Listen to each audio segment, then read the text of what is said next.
You were never allowed to be a child. Instead, you were trained to become your parents' therapist. One of the most painful realities of growing up with narcissistic parents is that your childhood wasn't really about you. It was about managing them. From a very young age, you learned to read every facial expression, every change in their voice, and every shift in their mood. You could sense when they were angry, disappointed, or emotionally unstable before they even said a word. Not because you were gifted, because your survival depended on it. While other children were learning how to play, make mistakes, and feel safe, you were learning how to calm your parents down, comfort them, and keep the peace in the house. You became the emotional caretaker. When they were upset, you felt responsible for fixing it. When they were sad, you became their source of comfort. When they exploded, you blamed yourself and wondered what you did wrong.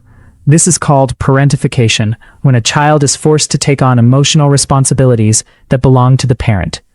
The problem is that this pattern doesn't end in childhood.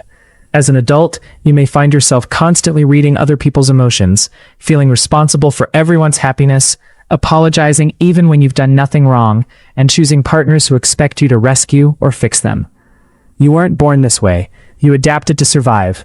The good news is that what was learned can also be unlearned. Healing begins when you realize that it was never your job to regulate your parents' emotions. It was their responsibility. You deserved a childhood where you could simply be a child, not a therapist, not a mediator, and not an emotional punching bag. If this story feels familiar, remember this. Your empathy is a gift, but it should never come at the cost of abandoning yourself. If this resonated with you, like this video, subscribe, and share it with someone who needs to hear that they were never responsible for carrying their parents' emotional weight.